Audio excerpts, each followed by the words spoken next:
Welcome to Historical Drama with the Boston Sisters. I'm Michon Boston. And I'm Tequina Boston. We're your hosts and real-life sisters who binge on historical drama. We'll talk about films, fictional adaptations, and dramatic series as windows to the past and mirrors of the present. So fill your teacup or mug with your favorite sip as we explore what's fact, what's fiction, and the so what on historical drama with the Boston Sisters.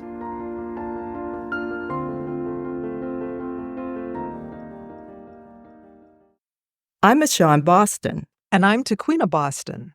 Welcome to Historical Drama with the Boston Sisters, where we talk about historical films and dramatic series as windows to the past and mirrors of the present. Sign up for our newsletter on our webpage at michonbostongroup.com/Boston Sisters to stay up to date on new episodes and bonus content.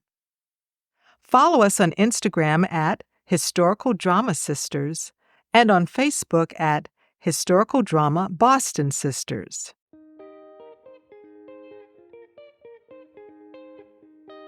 This episode of Historical Drama with the Boston Sisters is our 2024 Page-to-Screen edition, where Michon and I talk about 5 books related to historical drama series and films for summer reading.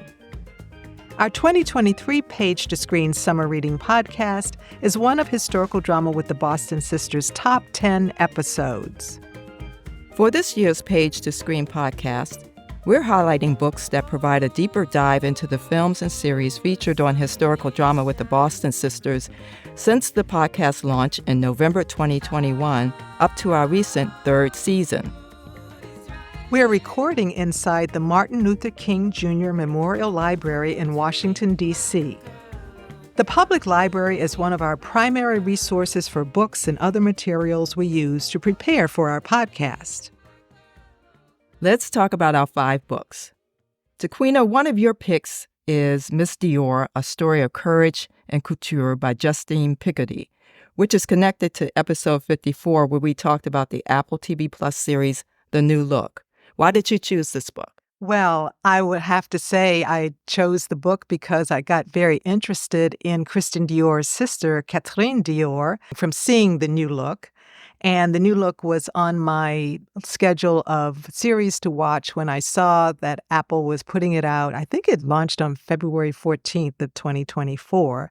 And I learned that Justine Picardie's biography of Catherine Dior was one of the source materials, and you see pieces of Catherine Dior's life integrated into the series The New Look.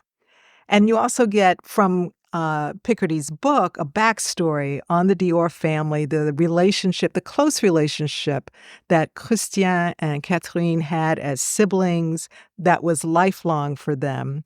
And most particularly, you learn about the role Catherine Dior played in her brother's creative career and how she was an inspiration for his Miss Dior perfume, and also that both of them as lovers of gardens and flowers. You'll see some of that theme even in some of the dress designs that Dior created. But the most compelling accounts from Justine Picardie's biography of Catherine Dior are about Catherine's participation in the French Resistance during the time when Germany was occupying France and the French government at Vichy was collaborating with the Nazis during World War II. And you get a sense not only of Catherine's heroism and her commitment to her country, but also other women who were very involved in the French Resistance, women from even the UK, as well as other French women. And you learn about their experiences at Ravensbrück, which was a concentration and labor camp, specifically where women were exiled who opposed the Nazis, and or were Jewish women who were interned in the camp, and also where they were required to try to to actually make munitions and arms for the German army, and ways that they resisted even within the camps themselves, sabotaging some of the actual arms and the manufacturing.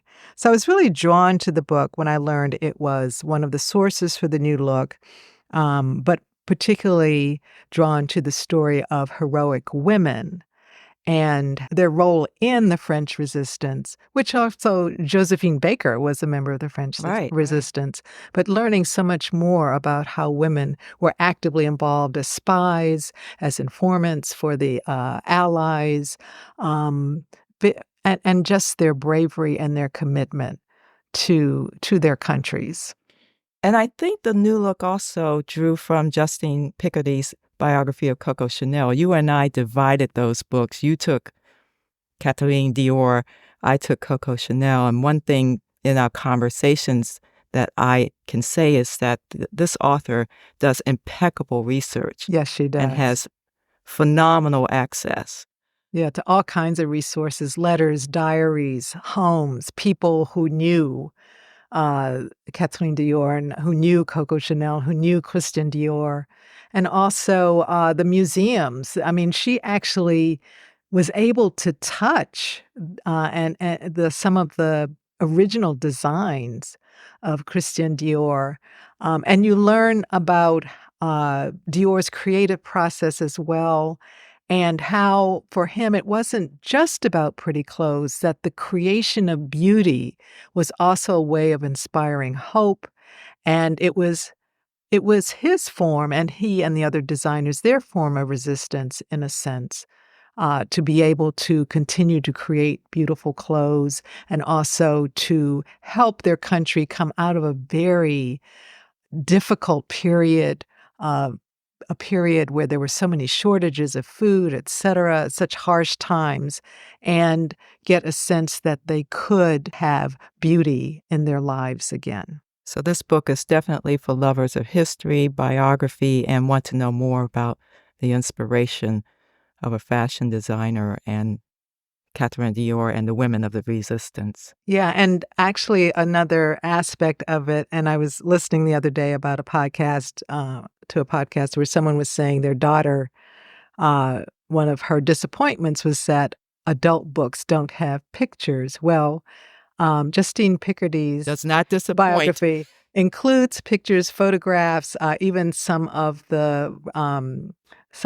Dior's ads and some of the designs that he did and his illustrations and letters. So there are also other visual aspects to the book that make it a very interesting and good read.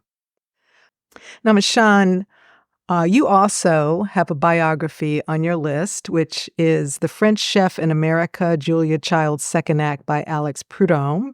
But it sounds like Julia was much bigger than that show that she is so well known for. I would say Julia is much more than just the French chef. And I just put the French chef because what I learned from Alex Prud'homme's biography of his great aunt, the author is the grandson of Paul Child's twin brother, Charlie. What I learned was that she was moving away from that persona of the French chef and really diving into the American palate and American food and trying to expand all of our palates along with her. So we were on this journey with Julia. And in this book, this book covers the period of life where Julia is 50 plus. She's 50 plus years old up to her death. But Julia is a person who's a lifelong learner. She's also interested in leaving something, not a legacy, but giving people something to work with to expand their knowledge of food, to expand, try new things, try different tastes and things like that. And she also, she had challenges with that herself. But when we did our podcast about the second season of Julia, we invited Janet Kam to join us. Janet Kam is a wine expert and co-founder of the first Nouvelle Cuisine restaurant in America, Le Pavillon, here in Washington, D.C. In the clip, Janet talks about one of Julia's challenges with food, but also how she expanded and was able to get the foods we can pick up in our grocery stores today. And farmers markets. And farmers markets that we couldn't at the time that the French chef was probably on the air. So here is a clip from episode 44, A Culinary Journey with Julia and Janet Cam, about the second season of the HBO Max series. So Julia's book, wow, it's long in a recipe, but there's no mistake in what you're going to come out with. So the only mistake you can make is if you didn't buy good quality produce. And during that early period in time, good produce was not easy to get. I remember coming to Washington, D.C. in the late 70s and looking at people's carts.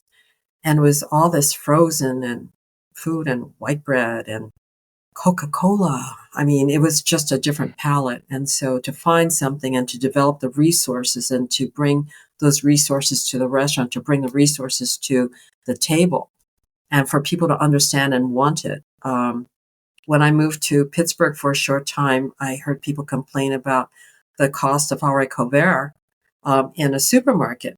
And I said, more for me. They didn't know what it was and they didn't want to pay a commodity price. So Julia in the beginning had to use commodity product. That's what was available. And I think the only thing that was truly exotic was maybe white pepper. That was her thing. She didn't like to see the black specks in the food. And black pepper prevailed. Now, I do have a personal bias when it comes to Julia Child because she was the person who introduced me to do real cooking. Real cooking meaning that beyond a peanut butter and jelly sandwich. Cooking from scratch. From scratch. So I made my first serious dish from her French chef cookbook, which was the quiche. And that was a big success for me. I remember there was a lot of butter in that. Lots of butter. Crust, for sure. Lots of cheese. I actually added more cheese than Julia recommended, but that's my preference. But I liked this book a lot. It's a book that talks about Julia Child's challenges. She had health challenges. I remember her having breast cancer, and she went into treatment for that and then kept on working. She wanted to, as I said, she wanted to give as well as learn about food and work with different people. We see Jacques Pepin, who's in this book, who became one of her co-hosts in one of the future cooking series. But also, I guess the aha moment was that French chef thing wasn't her real thing. It was much more than just French cooking, even though she and Paul would go to their little place in the south of France. But that was sort of a place to kind of gather, retreat, get your energy back up again, or just hang out and try different things, work in the kitchen. Also writing more cookbooks, because one thing I learned from this book is that her primary source of income were the cookbooks and not necessarily the television shows. At one point she did break from PBS. The book talks about, something that happened contractually or an agreement couldn't be made, so she went to commercial television. And then she came back. But the cookbooks were that was her... Literally her bread and butter. Her bread and butter, literally. And, it's interesting, even though she was moving away from the French chef thing, seems to be her legacy today, that people are still buying Mastering the Art of French Cooking. And then they just released the French chef cookbook again. And then people still stream her shows, The French Chef, online. So even though she may not have wanted to, be that for all her life, for the remainder of her life, that's what we know her as. And also, I think the fun stories in the book are the ones about the White House state dinners, one of those stories, the President Johnson State Dinner, is included in the series Julia in the second season. And that's my favorite episode. In fact, Alex Prud'homme was a consultant for that series as well. But there's a second state dinner that you have to read about with Gerald Ford and Queen Elizabeth II, which turned out to be not so successful because there was a big rainstorm. They had tents. And then there was criticism about the food being too French. And I think Julia tried to interpret it for people. She took the French name and said, oh, but in America, that's what this is. It's saying, building that bridge, saying it's pretty much the same. It's food. It's good food. Also in the book, it's unfiltered. Julia and Paul are human. There are unsavory moments, but you do, at a point, it's like, this is like family, family that you enjoy having over for dinner. You have bumps in the road, but overall, there's a lot of love there. And I think there's a lot of love from the author in this book, who also, by the way, worked with Julia Child when she wrote her memoir, My Life in France. Well, sounds like a good read. You've been enjoying Historical Drama with the Boston Sisters, a podcast where we talk about historical drama series and films as windows to the past and mirrors of the present. Visit our webpage at michonbostongroup.com/Boston Sisters. Share this podcast. Join our historical drama community by signing up for our newsletter to stay up to date on future episodes and bonus content. Now, back to our podcast conversation. Our next book is inspired by our conversation with author and scholar Emily Bernard about the film Passing, which is the adaptation of Nella Larsen's 1929 novel. That conversation launched Historical Drama with the Boston Sisters in 2021 and continues to be one of our top 3 listens. Here's an excerpt from that podcast with Emily Bernard. One thing that's really great in the book is there's a lot of attention paid to Claire's handwriting, and the colors of ink and the paper. It's very sensual. I mean, that's how we always have this Claire sense of Claire, someone who cares about the details, and that kind of finds the erotics even in the color of ink, So yes, you're right. She keeps finding her way in. I think for Irene, Claire she is trouble. She's trouble that walks in the room.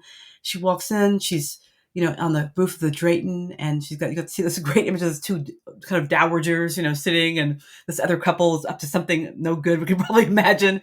And then we have this elegant woman who seems to know how to organize her body, the way she leans in, the way, she has a kind of bodily vocabulary that I think must be very exciting to Irene, who's so repressed. Even Irene's clothing is so, it's just rectangular, just hiding. She seems to be hiding beneath the layers. Whereas Claire seems to always know how to shine and always know how to, she knows where to find the light, even in the hotel. And I think it's so attractive to Irene, who seems so like a desert of emotion. She has so much you feel that she wants to say. But she is so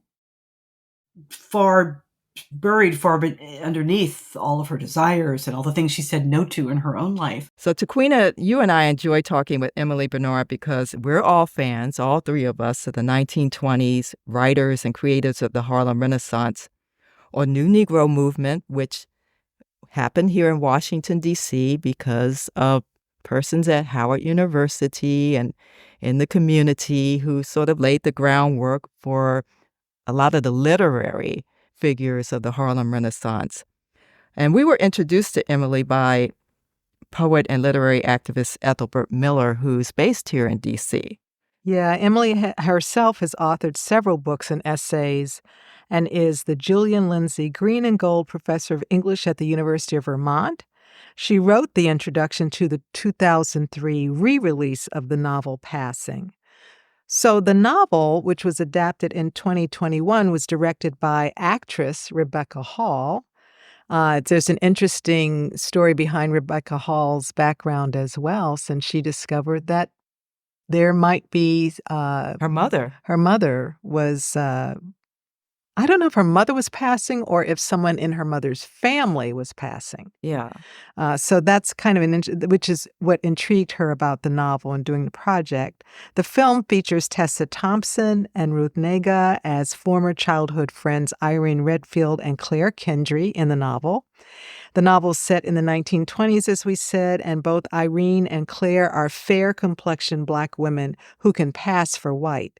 Now, Irene passes when it allows her public access to segregated spaces such as department stores and hotel tea rooms. But Claire actually has crossed the color line, literally, and is married to a white man who doesn't know, until sometime much later, Very later. yes, that she's a Black woman.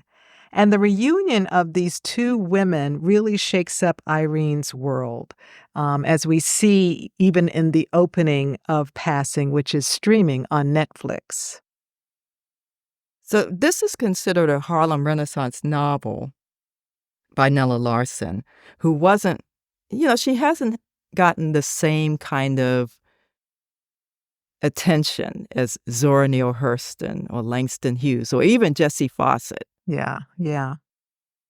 And actually, the film was our introduction to the novel and to Nella Larsen's work. And I even read Larsen's novel, which feels a little semi-biographical autobiographical, because it's about a mixed-race woman whose mother is Danish and father is Black, and that was Nella Larsen's story. And so you see Larsen really exploring through her novels, what is it like to navigate identity in a world where race creates such stark divisions in terms of your social status and where you can go and how far you can go and what opportunities and what you have access to, which kind of takes us back also to thinking about origin and another book, Caste. But we're talking about Nella Larsen and Passing. And Michon, you particularly had some thoughts about that first encounter or re-encounter, because actually Claire and Irene knew each other as little girls, but Claire moved away. And this is the first time that they've seen each other in their adulthood. Right. They're both from Chicago. That's my impression from the book. And Irene is in Chicago, and she is, it's a very hot day in, I think, August or the summer. And she's looking for a place to cool down, and she decides to use her, to pass so she can get access into this hotel, which has a rooftop tea room or something. And that's where she goes to have some iced tea. And she notices this woman staring at her, this, I'm going to put air quotes, white woman staring at her. And she, tilts her head. And this is all laid out in the book so well. And the book actually, for me, the tone or the voice is inside Irene's head. We're sort of seeing this story from her perspective, but it expands beyond that too. We hear Nella Larsen's voice come into it as well. But this woman is staring at her, and she's so afraid that this woman knows that she's a Black woman in this space, this tea room. And when the woman comes over, it's Claire. She didn't even know that Claire was Claire, or another Black woman, even if she couldn't remember or couldn't place the face from so many years of being apart. And Claire just, when she wants something, she hones into it and she goes in.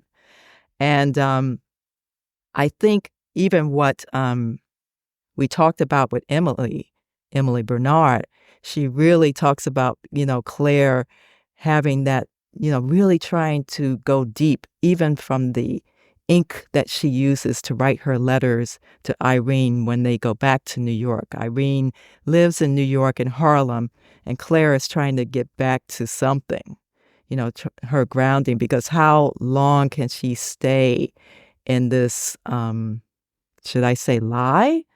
Should I say, Well, I mean, she's kind of masquerading and she's taking a risk because even when she gives birth to her daughter, one of her concerns is, will that child inherit oh, yeah. the white skin, or will, that DNA surface that she actually is of Black or African descent, So that Claire definitely lives on the edge.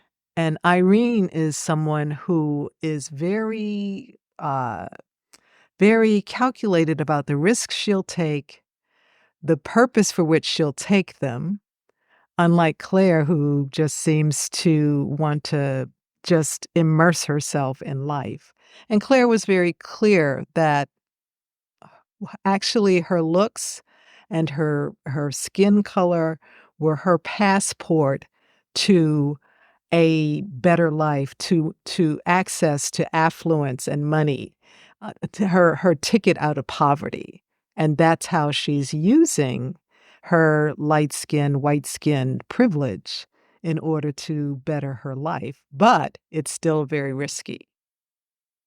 When you talked about her child and the baby, I couldn't help but think about all the social media chatter about the Duke and Duchess of Sussex when their first child was born. I mean, Harry and Meghan. Harry and Meghan. And, at the time, they still had the titles. But that is when I know Claire, this woman is really deep, that in the book, there, as you said, that's a big fear if you're like doing what Claire is doing. Right, because she could be outed by her daughter's, appearance. Yeah, yeah. So this is this book has many levels. The story has many levels. And I'm so glad that the film was done because it introduced me to reading Nella Larsen's novel, Passing. Yeah, yeah. And Taquina, you saw some overlapping themes between Nella Larsen's Passing and a 1925 novel that many people know so well, F. Scott Fitzgerald's The Great Gatsby. So here we have another reunion story. This time we have a man, Jay Gatsby, who's separated from the love of his life, Daisy Buchanan, by World War I, and probably most important, class status. As Daisy says in the film, not in the book, rich girls don't marry poor boys. So fast forward, Gatsby is new money wealthy, though the source of that wealth is questionable. And he's back to claim the woman he loves, now a mother and married to a brutish man from a prominent, wealthy family. We couldn't help but invite Emily Bernard back to talk about the 1974 film adaptation of the iconic novel, The Great Gatsby, directed by Jack Clayton, for our 50th anniversary discussion of the release of that film, which features Robert Redford as Jay Gatsby, Sam Waterston as Nick Carraway, and Mia Farrow as Daisy Buchanan. Here's a clip from that podcast, The Great Gatsby, 1974 at 50, Love, Lies, and the Illusion of the American Dream. So if you are someone who says, yes, I want to reinvent myself, but I really must have this thing. I really must correct this error in my life where I was denied the love of the great white beauty. Well, then that locks you in the past. Yeah. That's not a forward thinking, that's not about self reinvention. That's just about making good on what you feel was owed you. So I think, Gatsby would have been better off if you forgot about Daisy. Jordan's cute and she's really interesting. Yeah. Yeah. And she can make a choice. She's a golf pro. I mean, we can really make something new if we, but what our desires then, what are they born of? Are they eternal and ahistorical? Then yes, that's why, one always longs for the, Lillian Gish, I guess, from Birth of a Nation, right? If that's still the ideal, then you have a lot attached to that ideal. The connections I saw between Passing, Nella Larsen's novel about race passing, and The Great Gatsby, F. Scott Fitzgerald's novel, I saw that both Claire and Gatsby are people with invented lives, with invented identities. In a sense, they're both, quote unquote, passing. Gatsby is passing for wealthy, and the respectability and the status that goes with having wealth. And what's interesting is that for both of them, they're the little details that tell you what's important to them in these invented identities.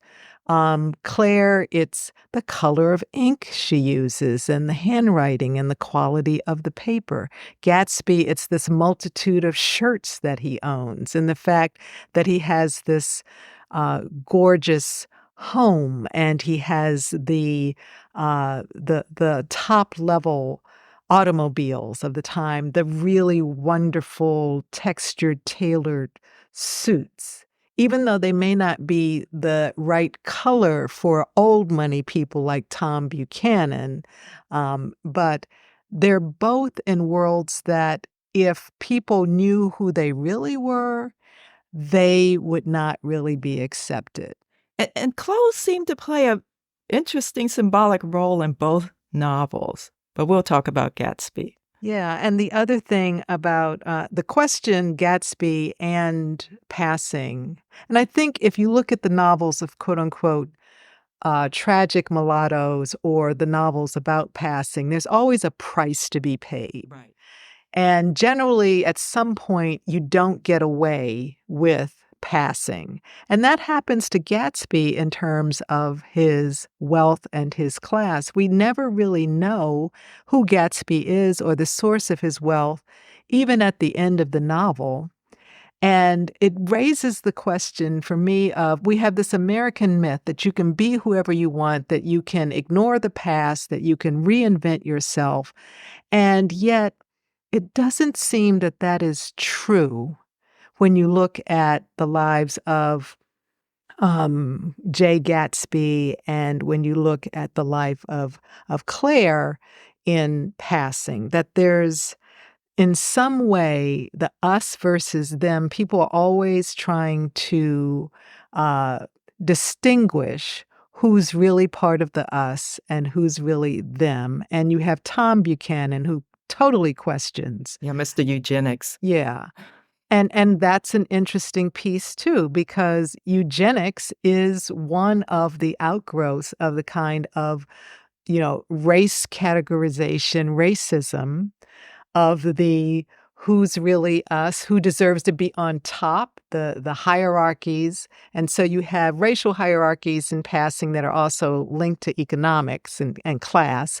And in Gatsby, you have that reference to race and racial hierarchy, but also you have the class hierarchies. The old money lives on one part of the waters, and the new money lives on the other side of the waters. And neither the two shall meet in equality. There's always this kind of one-upmanship around class and race. And one thing that's interesting about those divisions is that on the side with the new money, even relationships are passing through. Whereas the old money, it's like, oh, this legacy and the multiple generational. We knew who your ancestors were. Did they come on the Mayflower or, whatever it was. Or did you go to the right schools? Did you go, are you Ivy League, for example? Sometimes even when you're Ivy League, if you are on a scholarship, you don't cut it. One thing I love about recommending these two books is that you can read them together because of the length even. If you are looking for a read in which you have less than maybe 300 pages, less than 250 pages. And the reason why I think about reading them together is I start imagining, well, what if these characters bump into each other in New York City? It's highly probable based on the 2013 film or adaptation, the Baz Luhrmann one of The Great Gatsby, where he shows that overlap, which Emily talks about in the podcast. Would Claire be at Myrtle's party in Manhattan? Would she show up at Gatsby's, one of Gatsby's Yeah, would parties? they be at Gatsby's party? Would Claire and her husband Jack know Tom and Daisy, and they don't know what Claire is or who Claire is, and Yeah, her secret is still intact? I mean, a lot of the characters in The Great Gatsby, they're all from the Midwest, and As is Claire and Irene are yeah. from the Midwest. So there's a lot of overlap here, which is why we selected it for our 5 summer reads this year. Yeah, and just as a side note, there are D.C. connections that Fitzgerald has. His parents were married in D.C., and the author is buried with his wife Zelda in Rockville, Maryland, which is a suburb of D.C. So there is a little D.C. connection with F. Scott Fitzgerald and his world. And book number 5 is A Pipe for February by Osage author Charles H. Redcorn. Taquina, you want to talk about that a bit? Well, A Pipe for February that you introduced me to. Of course, we both read David Grann's 2017 nonfiction book, Killers of the Flower Moon, The Osage Murders, and the Birth of the FBI, because we knew the film, directed by Martin Scorsese, was coming out. And so in preparation for seeing the film, we read the novel. But you also learned that Charles H. Redcorn's book, A Pipe for February, was another book that was optioned by Scorsese for the film Killers of the Flower Moon that features Leonardo DiCaprio, Lily Gladstone, Robert De Niro, Tantu Cardinal, and Jesse Plemons in lead roles in that film. However, the cast also includes Yancey Redcorn, who played Osage Chief Arthur Bonacastle, and Yancey and his sister, Dr. Maura Redcorn, are the son and daughter of the author of A Pipe of February, Charles H. Redcorn.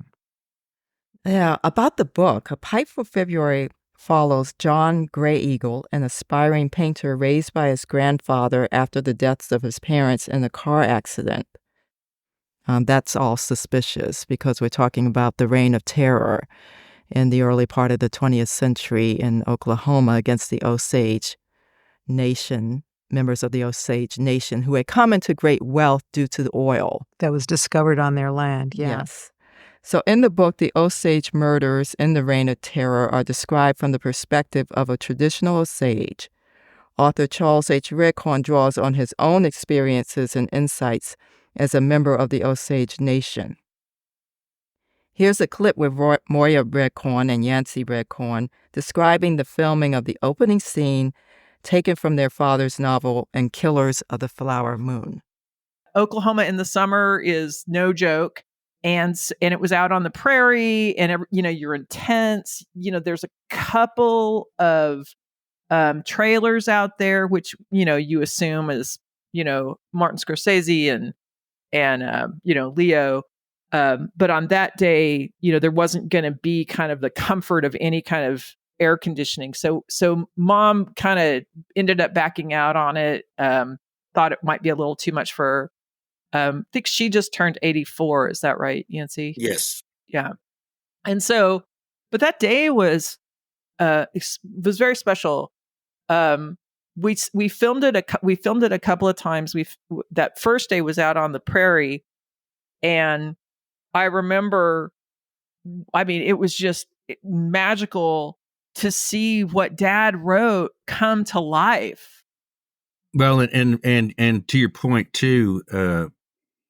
When you asked, elements of my dad's book, well, in that opening scene, the burial of the sacred pipe, which, it does represent the Osages more than the loss of traditions with the younger generation that's going to be embracing modern Western ways of living and values. But that stuff came directly from my dad's great uncle who took over after his grandfather, my great grandfather Raymond Sr., was murdered. So Wake-Iron or George Redcorn took over, and he was born in 1881, I think, and he learned all those traditions that my dad talks about. Those older men. That's what my dad heard from him on what had happened at the turn of the century, and what had happened with the burial, and how those elders were putting away the old ways, because in order to survive, they had to embrace, what the modern world that was coming up. So that was not. Moore and I and my dad and my mom are really good friends with David Grann, and my dad passed away, but he wrote a great book. But my dad's book really helped Killers of the Flower Moon have a color to it. I'm really glad I read both David Grann's book and Charles H. Redcorn's A Pipe for February before seeing the film Killers of the Flower Moon. And how I did that, it took a while for us to see the film. I know it came out in theaters, but we actually saw it for the first time on Apple TV Plus, where it's streaming. And I'm glad I did that, because seeing the opening scene, which is taken from A Pipe for February, was such a wow surprise for me. I was sitting there going, oh my God, this is A Pipe for February. And this was before we talked to Maura and Yancey. I was just so happy to see that, because for the most part, the film really focuses on the murderers, the perpetrators. David Grann's book focuses on the FBI and bringing these people to justice for the most part. But A Pipe for February focuses on the Osage. It's the Osage voice. It's the Osage story. It's the Osage, what was going on in the 1920s, how those lives were lived, which was more about, going about their daily lives, having their parties. We've got all this money, but they have these white guardians that they have to go to. It's like, going to mom and dad, and can I have my allowance? I want to buy a car. Okay, here's the money. And then not thinking about, well, what else are they doing with that money? And what else is going on, until, there are a couple of people who die suspiciously, but no one's connecting the dots just yet, because it's this transition from tradition, the way who we were, to who we are, and how and in fact, the author even talks about that before going into the story of the book, that, they're on this collision between the traditions. Well, and now this new time, new generations, and the influence. I think what the novel captures so beautifully is how younger people are trying to reconcile their traditional culture and live in a modern and primarily, I would say, Western white dominated world. That they're like any young people, they like to listen to the popular music, they like to wear the latest fashions, they like to drive the newest cars, etc. But there's also a respect for the ways of the people, as in, when there's a party, you don't just send a paper invitation. You have to deliver the invitation personally. You have to go to the person's home and let them know they're invited to the party.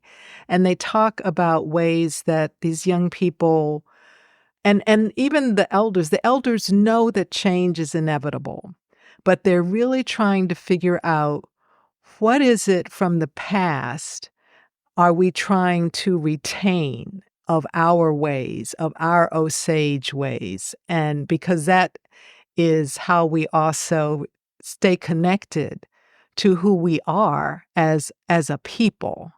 But at the same time, we're living in this world that we also have to adapt to. And what I loved in the novel is you see the aspirations of the Yes. young people. You see the Olympic runners, athletes. Based on that- real people. Yeah, that they're supporting. You have people who are investing in racehorses. You have, John Gray Eagle is an artist. He has studied in Europe.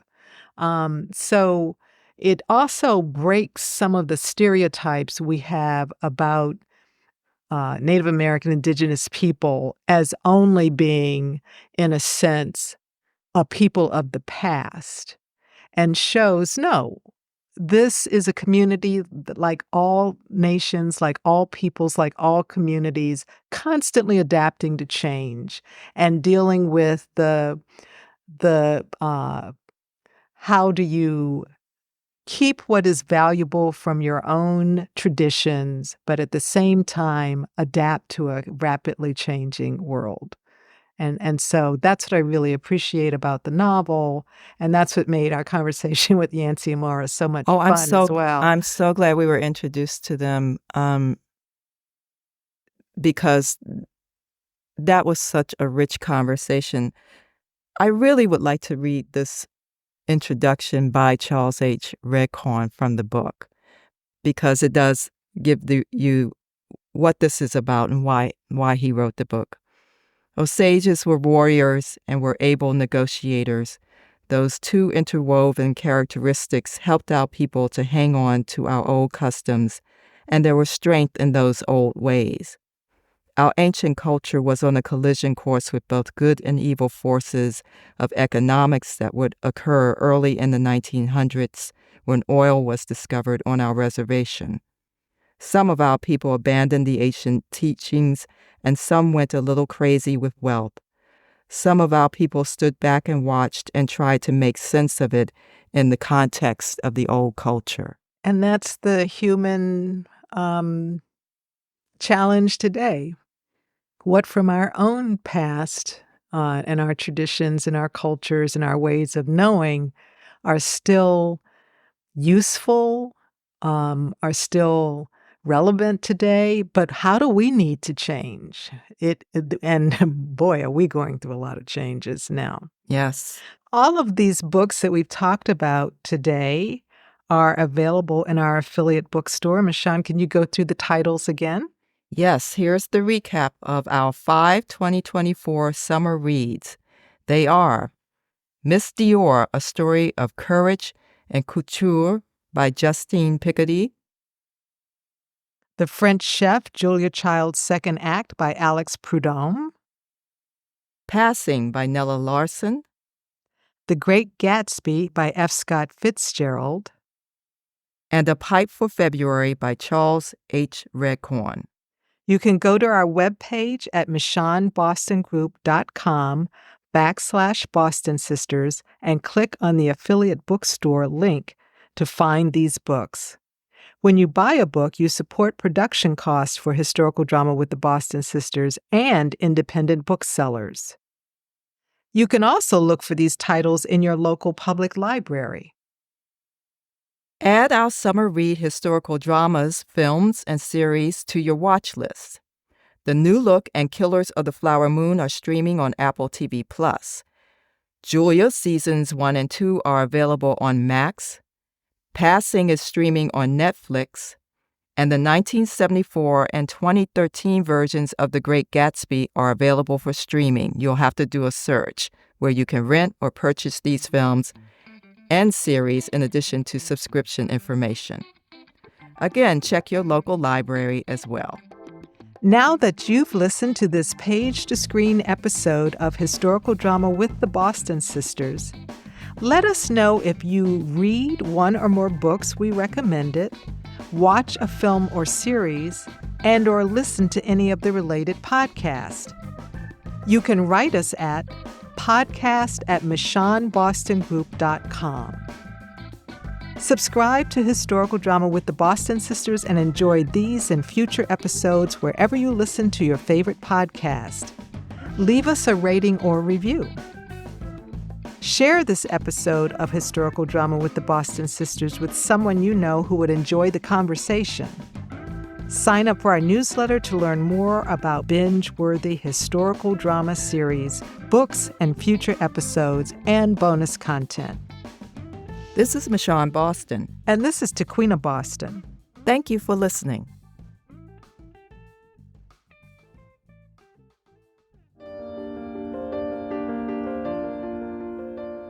We hope you enjoyed this episode of Historical Drama with the Boston Sisters, a podcast about historical films and series dramas. Visit our webpage at michonbostongroup.com/Boston Sisters. Tell us what historical dramas you're watching. Who knows? We may do a show about it. Sign up for our newsletter, subscribe to the podcast, and share it with the people you know who binge on historical drama.